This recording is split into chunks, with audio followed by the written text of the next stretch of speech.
అందరికీ నమస్కారం. జై హిందూ ప్రేక్షకులకి అమ్మవారి యొక్క పరిపూర్ణ ఆశీస్సులు. మీన రాశిలోని పూర్వభాద్ర నక్షత్రం 4వ పాదం వారు. మీరు ఈ వారం నేను ఇలా అంటున్నానని తప్పుగా అనుకోకండి. ఏలినాటి శని మీ మీద ప్రభావంతో పడుకున్న గాడిదని లేపి తన్నించుకున్నాడట ఒకడెవడో వెనకటికి. అంటే ఎందుకు ఈ మాట వాడాల్సి వస్తుందో కొంచెం అర్థం చేసుకోండి. మీకు సమస్య ఏమీ లేకుండా ఉన్నా మీరు కేవలం సమస్యని లేపి దానివల్ల ఇబ్బంది పడే అవకాశాలు ఉంటాయి. ముఖ్యంగా భార్యాభర్తల సంబంధ బాంధవ్యాల విషయంలోనూ స్నేహితులతోనూ మీ యొక్క యాటిట్యూడ్లో కానీ ఇటువంటివి చోటు చేసుకునే అవకాశాలు స్పష్టంగా ఉన్నాయి.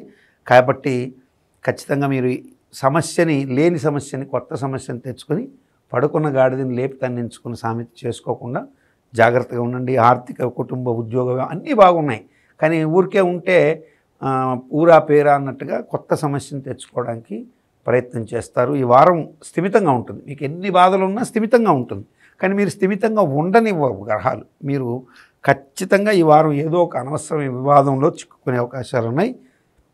సాధ్యమైనంత వరకు మీరు ఈ వారం అటువంటి విషయాలు చాలా జాగ్రత్త పడండి. పూర్వభాద్ర నక్షత్రం 4వ పాదం వారు. ఉత్తరాభాద్ర నక్షత్ర జాతకులు కుటుంబంలో వీరు కూడా ఇంతే. వీరు అనవసరమైనటువంటి ఆవేశాలు, అనవసరమైనటువంటి వాగ్ధాటి, అనవసరంగా ఇతరుల మనస్సుని నొప్పించే మాటలు, ఆ తర్వాత కుటుంబపరమైనటువంటి విషయాల్లో వేగవంతంగా నిర్ణయాలు తీసుకోవడం, ఆలోచన లేకుండా కొన్ని నిర్ణయాల వైపుకి వెళ్ళడానికి పోకుండా ఉంటే శుభం కలుగుతుంది. ఆర్థిక మూలాలైతే బలపడతాయి ఉత్తరాభాద్ర వారికి, కానీ కొంత సోమరితనం కమ్మి ఆర్థిక విషయాల్లో విలువైన అవకాశాలు తలుపు తడుతున్నప్పుడు ఆ సోమరితనం మీన్స్ లేజినెస్తో కొన్ని విలువైన అవకాశాలు చేజార్చుకునే అవకాశం ఎక్కువగా ఉంటుంది ఉత్తరాభాద్ర నక్షత్ర జాతకులకి. రేవతి నక్షత్ర జాతకులకి ఈ వారం వివాహాది సంబంధాల విషయంలో అది తప్పిపోవడం, భార్యాభర్తల మధ్య జరుగుతున్న కోర్టు వివాదాలు కావచ్చు, అట్లాగే సంబంధ బాంధవ్యాల విషయంలో కావచ్చు, ఇతరుల ప్రమేయాన్ని నివారించేందుకు చేసే ప్రయత్నాలు నీరుగారిపోతాయి.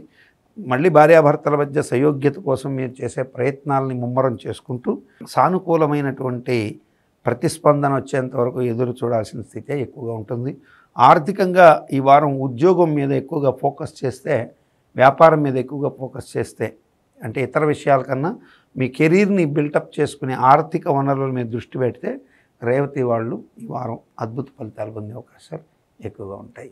మీన రాశి వారు ఈ వారం అన్ని రకాలుగా కూడా మరింత మెరుగైన శుభ ఫలితాలు పొందడం కోసం, అకారణ కలహాలు రాకుండా ఉండడం కోసం లక్ష్మీనారాయణ పూజ, ప్రత్యేకంగా మహాగణపతిని పూజ చేసుకోవడం, అట్లాగే వీలైనంత వరకు దశరథ ప్రోక్త శనీశ్వర స్తోత్రం చదువుకోవడం అత్యంత శుభాన్ని కలిగిస్తుంది మీన రాశి వారికి. నమస్కారం.